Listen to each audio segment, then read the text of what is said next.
Gonna try a little bit different angle this morning. Got a head cam on, I guess you'd say. This is my 98 GSX, and today we're gonna be doing something about these gauges here. Bought this car. It really was like stepping back into a time capsule with it. Everything in it was just like old school, period correct stuff. Because I mean, this car was probably built in early 2000s. But these being down here, whenever I'm racing, you got to look down, or whenever you're in the throttle, you got to look down to look at the air fuel or to see where the boost is at. So today we're going to take and put a Pilar pod in it. I think it's just easier to be able to see them. Makes it easier to be able to make sure that this thing is staying with air fuels that you kind of want. So let's just straight get into it here.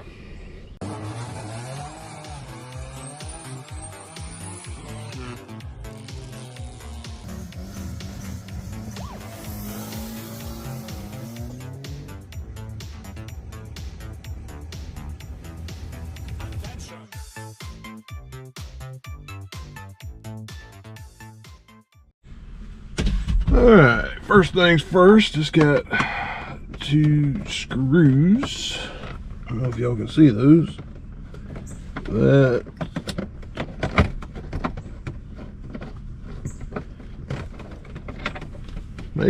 might not even be attached to anything. Kind of feel like it is.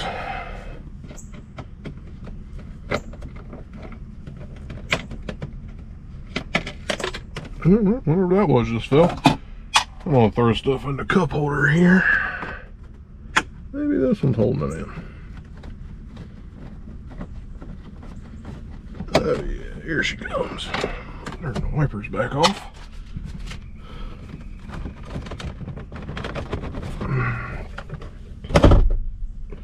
Drop that down.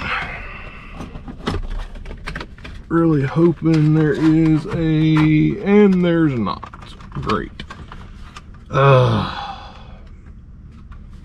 I really hate that. Really hate that. Now I need to find a 2G gauge cluster bezel. That's gonna be fun. I'm gonna unhook that.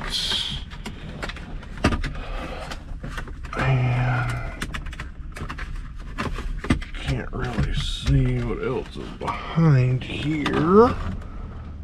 Good news is I do believe I have plenty of line here for the boost gauge rerouting. Looks like plenty of it. Well, let's see what's holding. Perfect. I got it.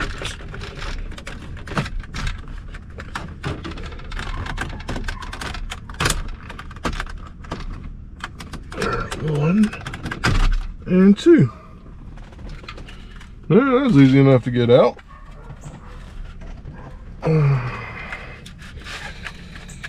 This boost gauge never really fit well in there anyway.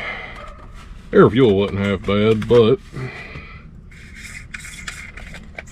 oh, okay. No idea that does that.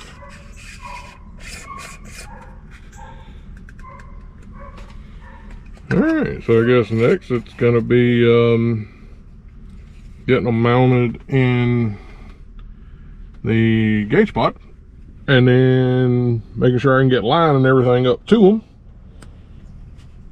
and I guess we'll be good to go.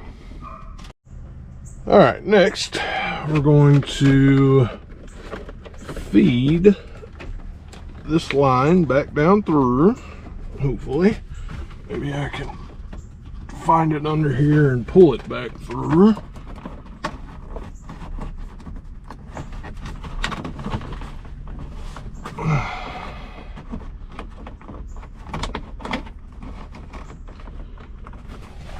Oh, fuck. Guys, this is quickly escalated. Very quickly.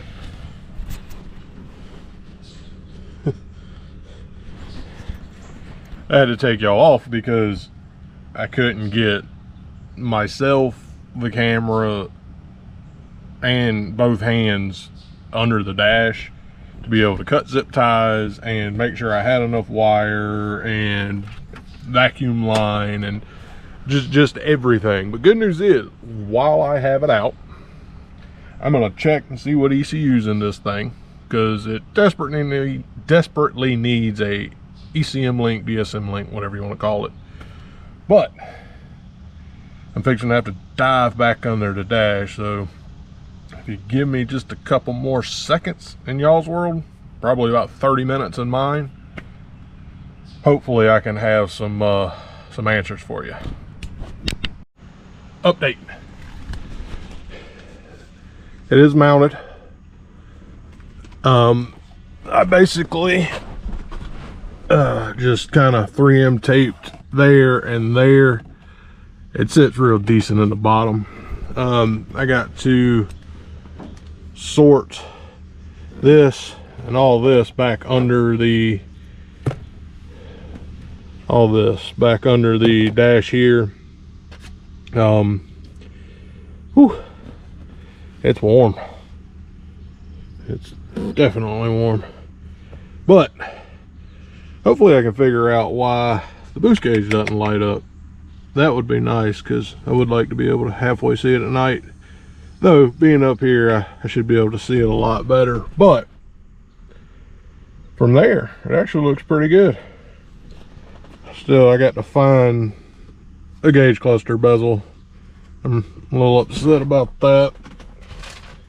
I might stick this one back in it for right now, just so it's not an eyesore for myself. Even though those two big holes will be an eyesore, it'd be better than one gaping hole around it. But yeah, let me dive back under the dash here and I'll see if I can't squeeze y'all under there with me. If not, I can at least show you what I did. Back in a second. Almost got it wrapped up. So for the last, I don't know, hour, been fighting trying to get the ECU out of this thing.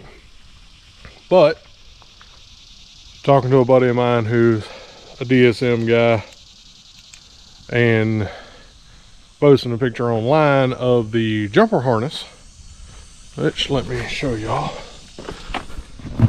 Jumper harness is here. The ECU is tucked way back up in there, but it's a plastic ECU. And with that jumper harness, this thing might have an Evo ECU in it, but I'm not sure because I can't get the thing out to see any kind of numbers on it. So for the last probably hour, I'd say, I've been out here fighting with that. Starting to get hot, starting to get aggravated. So I do need to know what that thing is so I can actually get a decent tune on this car, but it's not imperative for right now. So I'm gonna start putting this thing all the way back together. But I did get, you're not gonna be able to see anything under there. I did get all the wires zip tied up where they're supposed to be, or well, not where they're supposed to be, where they're out of my feet's way. And now I'm fixing to start putting the interior back together on it. I had the kick panel off of it down there, the seal plate, and a piece covering up the ECU. So that's going to be a pain to get back in. It usually is. But let me get this thing wrapped up and we'll try and take this thing for a drive here in a few minutes. 45 minutes. 45 minutes to get this stupid piece in that runs way down yonder all the way back to about here. 45 minutes. Now I'm on another quest with it. The bulb over in this corner, the gas gauge bulb lights up fine-ish. That bulb there for the temp gauge doesn't really work. So now I'm going to pull the gauge cluster out of it and see what's going on with that. Wish me luck. Well, I had to make a part store run because I didn't have the bulb for the gauge cluster. Grabbed some lunch while I was out, and now it's time to put this thing back in. And I accidentally bumped the trip thing, so I did reset it. Oh well. At least the gas gauge works in this car. But let's get this back installed. It's hot in this thing. Let me get the windows down here.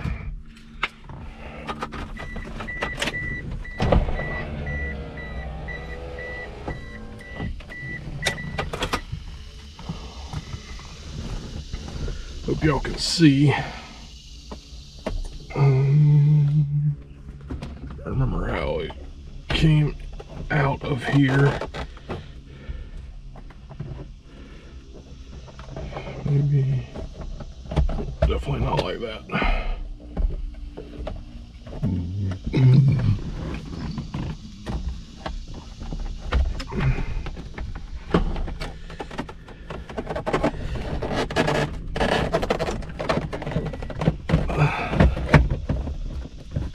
Look at there.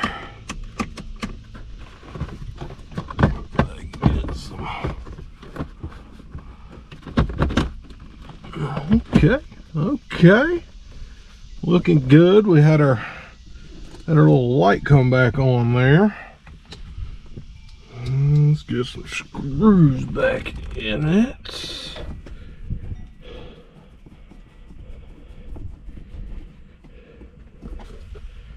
And for now, I am going to put this bezel back in it just to kind of fill that big giant hole.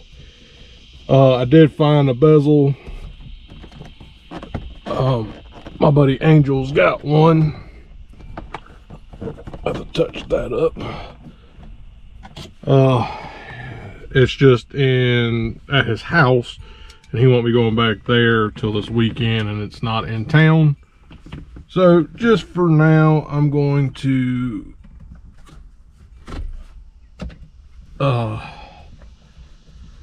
put this other one back in, just so it'll, like I said, let's not have a big hole there.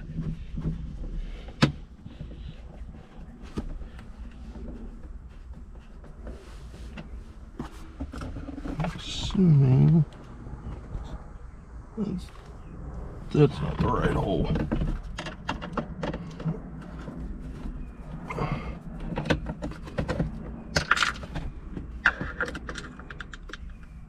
It goes in the bottom hole.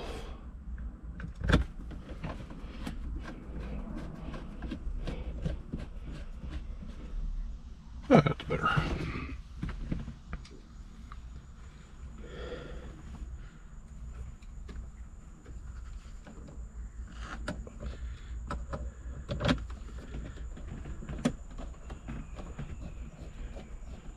I do plan on taking this to Cars and Coffee at Jackson Saturday. They are doing it at the racetrack, so I figure why not take this. Doubt I'll actually race it, just because I'm 6'2", and with the helmet on in this car, my head touches the roof, and it's just not comfortable for me. So I figure why bother. I know what the car runs. I haven't changed anything on it, so therefore the car is not going to have improved any. My old lady will be running her car. I'm sure Eric will race his truck, and Barry's gonna have the Audi out. So there still will be plenty of racing action going on this weekend. Have no fear on that. Okay.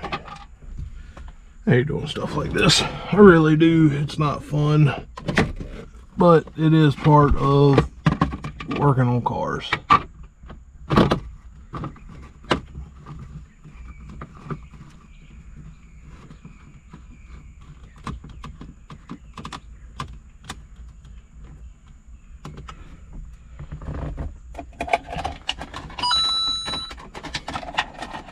It's popular today. Naturally, because I'm trying to do something. Everybody's gonna message you when you're trying to do something.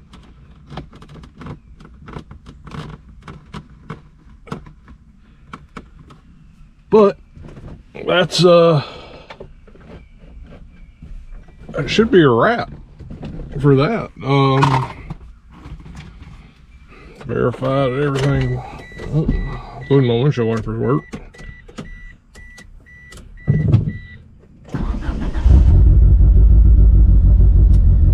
Cold start. Need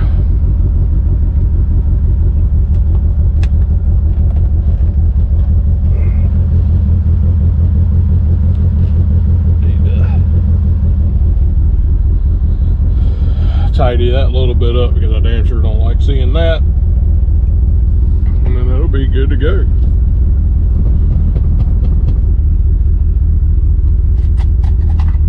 Thing's always got kind of a rough cold start to it.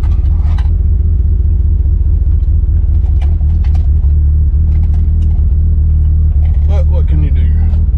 She's an old girl.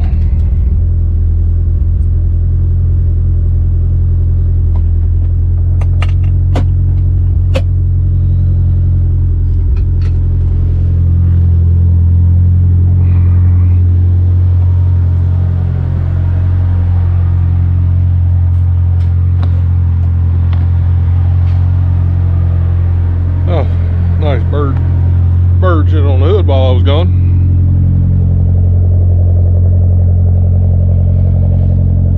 But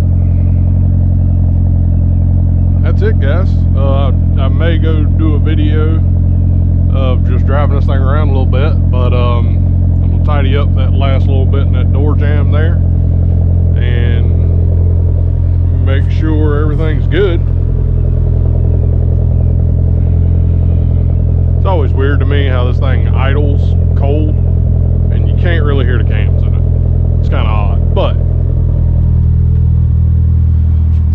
we'll see if we can take this thing around the road here in a little bit. Alright, we're gonna run this thing just around the block because I actually don't have a driver's license with me. It's in the house and I didn't feel like going back inside, and we're not going too far. I can actually already tell that the gauges are working, but it's just an excuse to drive my car. And I love driving my car. This thing's a blast to drive once you get past the fact it doesn't have any power steering. But it's not necessarily a bad thing. Keeps people away from driving it.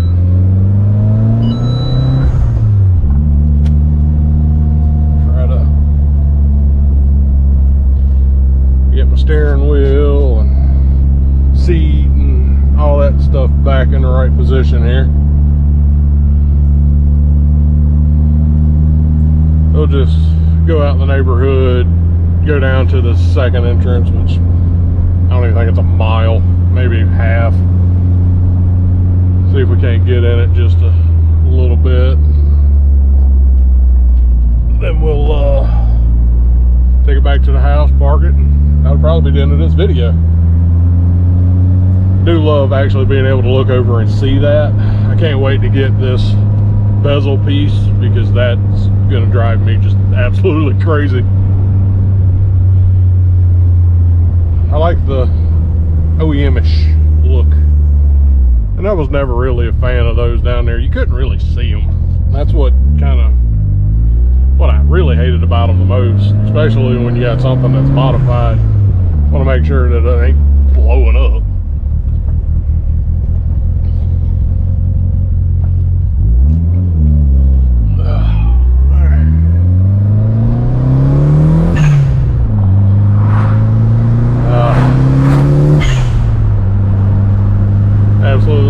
love that sound of this car.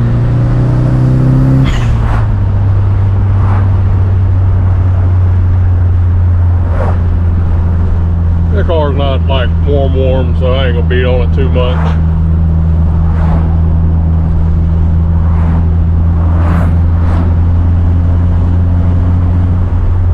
Well, we make the left on this little side road that takes in the neighborhood. I'll get in it just a little bit, but hopefully you'll be able to hear it spool up on video. I'm sure you will.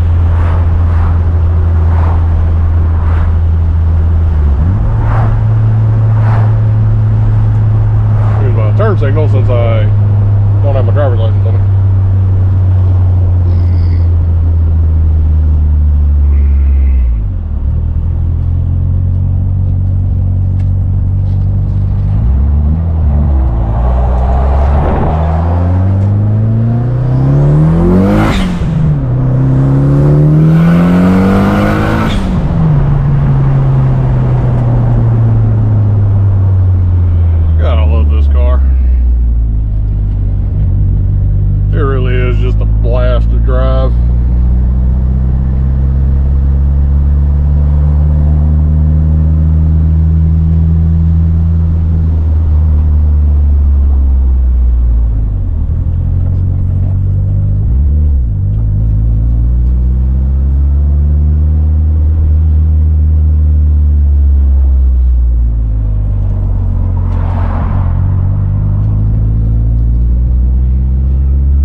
Well guys, I think that's gonna just about do it for this video.